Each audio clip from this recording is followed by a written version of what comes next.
Hello friends, welcome to இடியன் சமையல். இன்றைக்கி பார்த்திங்கன்னா செடியில் ஒரு பூ கிடையாதுங்க. எந்த செடியிலையும் ஒரு பூ கூட பூக்கலை. இது எப்பவும் போல் பூத்துக்கிட்டு இருக்கு. இன்றைக்கி எதுக்கு வந்தேன் அப்படின்னாச்சுன்னா, காய்கறி அறுவடை பண்ண. என்னவோ நிறைய காய்கறி வச்சுருக்க மாதிரி.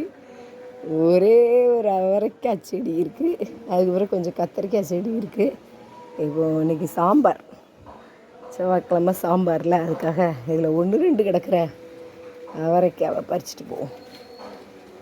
அப்புறம் நான் உங்களுக்கு இன்னொரு செடி காமிக்கிறேன், புது வரவு. இதில் வந்து ஒரு 3 அவரைக்காய் தான் கிடக்குது. இந்த 3 அவரைக்காவையும் பறிச்சுக்கலாம். அப்புறம் இங்கே பாருங்கள், புது வரவு என்னதுன்னு பாருங்கள், புடலங்காய் காய் காய்ச்சி கிடக்கா. அந்த இது மேலே ஒரு கொடி போகுது பாருங்கள், அப்படி மொட்டை மாடிக்கு போகுது. அது வந்து ராசவள்ளி கிழங்கு நான் இருக்குது பாருங்கள். முந்தி நம்ம பிடுங்கணும்ல ஒரு நேரம், அதில் ஏதோ வேர் இருந்திருக்கும் போல். 2வது அந்த தொட்டியிலேருந்து வளர்ந்து பெருசாக போகுது பாருங்க. மேலே அனுப்பி விட்டுட்டோம். இது வந்து பார்த்திங்கன்னா புடலங்காய். இதில் வந்து ஒரு 2 காய் காய்ச்சது, எல்லாமே அழுகிடுச்சு. இப்போ ஒரே ஒரு காய் கிடக்குது, அதுவும் காய்க்குமா என்னென்னு தெரியல. நேருங்க புடலங்காய், சின்ன புடலங்காய். இது வந்து ஒரு நேரம் கடையில் வாங்கிட்டு வந்ததில் விதை இருந்தது, ஒரு 4-5 விதை இருந்தது. எடுத்து இதில் இந்த மாதுளம்பழம் செடிக்கு அடியில் விட்டேன். அது பார்த்திங்கன்னா நான் இருக்குது பாருங்கள், இந்த கொடி போகுது பாருங்கள். 2 இது தான் உயிரோடி வந்திருக்கு.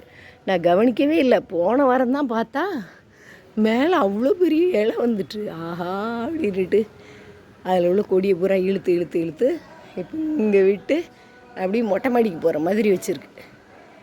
அதில் ஒரே ஒரு புடலங்காய் கிடக்கு.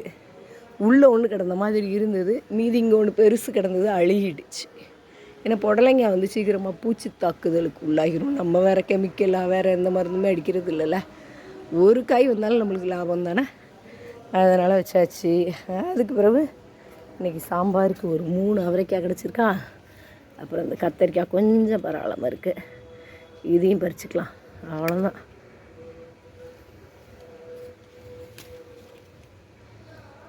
அங்கே ஒரு கத்திரிக்காய் கிடக்கு, அது இன்னொரு நாள் பறிச்சுக்கலாம். ரொம்ப கத்திரிக்காய் போட்டால் என் பொண்ணு அவ்வளோதான் கத்துவா, சாப்பிடவே மாட்டா.